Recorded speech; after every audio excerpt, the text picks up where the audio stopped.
Hello student, आज हम पढ़ेंगे त्रिकोणमिति के बारे में, जो कक्षा 10वीं का 8वां चैप्टर है। 8.1 के विषय में पढ़ेंगे। तो आज हम देखेंगे त्रिकोणमिति के परिचय के विषय में। त्रिकोणमिति क्या होता है? त्रिकोणमिति का मतलब होता है तीन कोणों का मापन। त्रिकोणमिति, त्रिकोणमिति का मतलब क्या होता है? तीन कोणों का मापन। तो तीन कोण किस में होते हैं? त्रिभुज में होते हैं। लेकिन इसमें हम बात करेंगे समकोण त्रिभुज की। किसकी बात करेंगे? समकोण त्रिभुज की। तो जो समकोण त्रिभुज होता है उसमें एक कोण कितने अंश का होगा? 90 अंश का होगा। और जो दो कोण होंगे शेष क्या होंगे? न्यून कोण होंगे। तो इसमें अगर हम बात करें कि 90 अंश के सामने वाली भुजा को क्या कहते हैं? कर्ण कहते हैं। और जो ऊर्ध्वाधर रेखा होती है, ऊर्ध्वाधर रेखा खंड होता है, उसे क्या कहते हैं? लंब कहते हैं। और जो क्षैतिज रेखा होती है उसे कहते हैं आधार कहते हैं। अगर हम इंग्लिश में बात करें तो कर्ण को कहते हैं हाइपोटेनस, लंब को कहते हैं परपेंडिकुलर और आधार को कहते हैं बेस। अब अगर इसमें हम किसी कोण के आधार पर बात करें, किस पर बात करें? किसी कोण के आधार पर अगर हम बात करें तो अगर हमने नाम दे दिया PQR, इसमें Q क्या है? समकोण है। तो 90 अंश के सामने, 90 अंश के सामने वाली भुजा को क्या कहते हैं? कर्ण कहते हैं। ये कभी नहीं बदलता, यानी 90 अंश के जो सामने वाली भुजा होगी वो हमेशा क्या होगी? कर्ण होगी। और अगर हम इसको थीटा मान लें, क्या करें? इसको अगर थीटा मान लें तो थीटा की जो संलग्न भुजा होती है, थीटा की जो संलग्न भुजा होती है उसे हम क्या कहते हैं? आधार कहते हैं। क्या कहते हैं? आधार कहते हैं। और इसके जो सामने भुजा होती है इसको हम कहते हैं लंब कहते हैं। अगर हम थीटा PQR में किसको मान लें?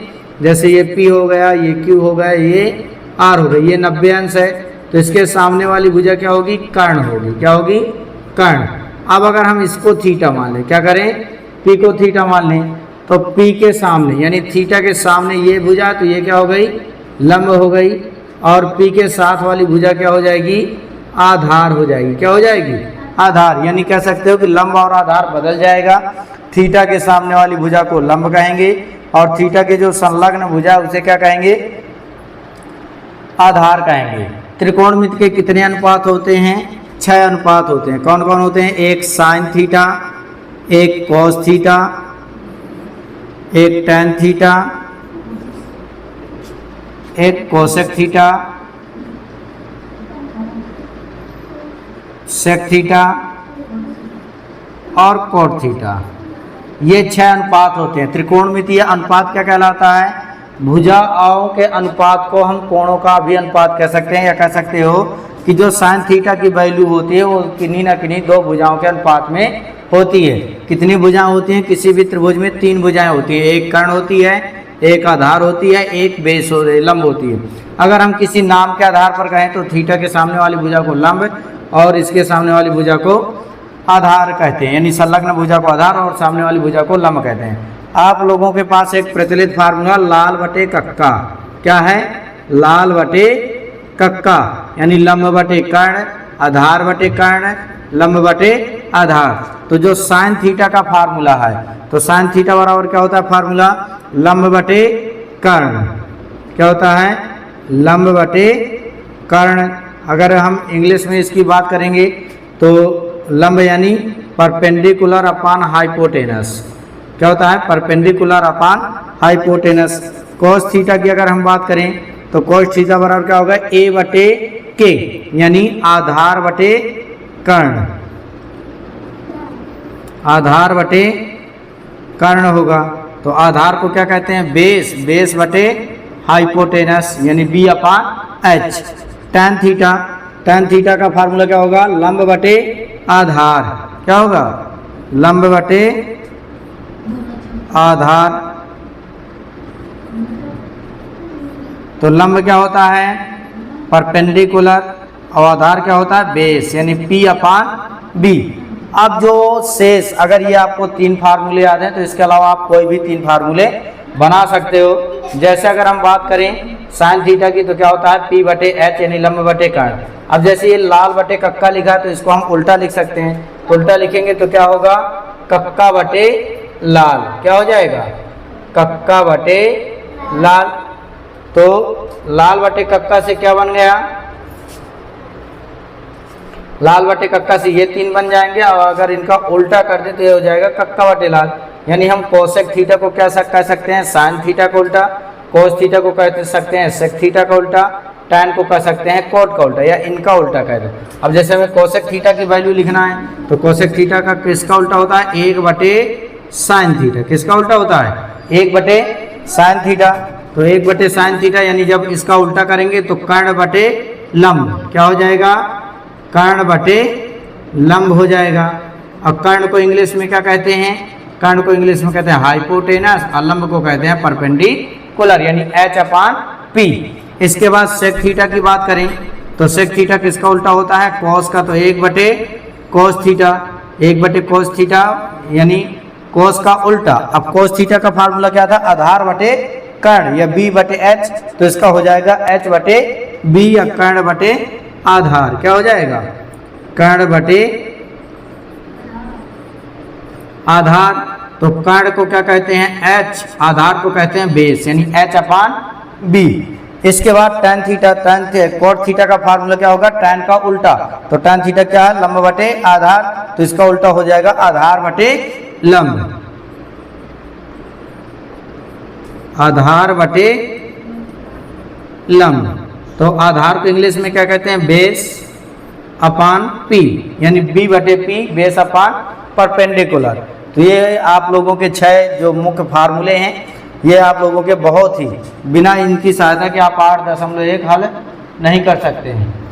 इसके बाद अगर हम इनके फार्मूलों की बात करें और, तो जैसे tan थीटा, tan थीटा की अगर हम बात करें तो tan थीटा बराबर क्या होता है, साइन थीटा बटे कोस थीटा।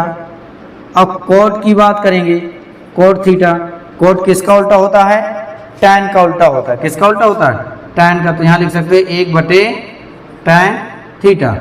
तो tan थीटा बराबर साइन बटे कोस, तो कोट का उल्टा क्या हो जाएगा, कोस बटे साइन, यानी कोस थीटा बटे साइन थीटा। इन फार्मूलों की मदद से आप पूरा 8.1 चैप्टर हल कर सकते हैं। अब जैसे हम एक उदाहरण दे रहे हैं, ये बहुत ही सिंपल है।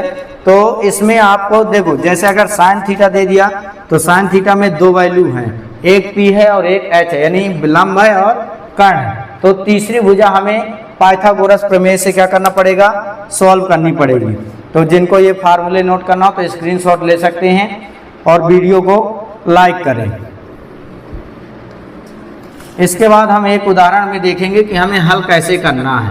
जो 8.1 के सवाल हैं पूरे एक ही जैसे होंगे, उसमें एक भी प्रॉब्लम्स नहीं है। तो जैसे हम कह दें साइन थीटा बराबर, क्या कहते हैं, साइन थीटा बराबर 3/5 कह दिया, और ये आ जाए प्रश्न की शेष सभी त्रिकोणमितीय अनुपात ज्ञात, या कोई भी सरसमका आ सकती है, या कोई भी समीकरण बना के दे सकता है। तो पहले हमें वैल्यू ज्ञात करनी है, बाद में उनके मान रख देना है। तो साइन थीटा का मान कितना दे दिया, 3/5। तो इसमें थीटा दिया है, तो हमें डायग्राम बनाने की जरूरत है नहीं है। अगर कह दे कि शेष सभी त्रिकोणमितीय अनुपात ज्ञात कीजिए, तो शेष सभी त्रिकोणमितीय अनुपात ज्ञात करने के लिए साइन थीटा का फार्मूला क्या होता है, लंब बटे कर्ण होता है। क्या होता है, लंब बटे कर्ण। तो लंब बटे कर्ण बराबर कितना हो गया, 3/5। यानी यहाँ से हमारे पास वैल्यू आ गई, लंब की वैल्यू आ गई, यानी परपेंडिकुलर की वैल्यू कितनी हो गई, 3, और हाइपोटेनस की वैल्यू कितनी हो गई, 5। अब हमें किसकी वैल्यू की ज़रूरत है, इसमें 3 भुजा होते हैं। देखो जैसे अगर हम इसकी बात करें, ये एक समकोण त्रिभुज हो गया ABC, इसको अगर हम 90 डिग्री कह दें तो ये हो गया कर्ण। क्या हो गया, कर्ण या हाइपोटेनस। अगर हम इसको थीटा मान लें तो थीटा के सामने वाली भुजा हो गई लंब या P, और बेस होगा, आधार हो गया BC। तो हमें आधार की ज़रूरत है, यानी B की वैल्यू हमें क्या करना पड़ेगा, फाइंड आउट करना पड़ेगा। तो आपको लिख देना है त्रिभुज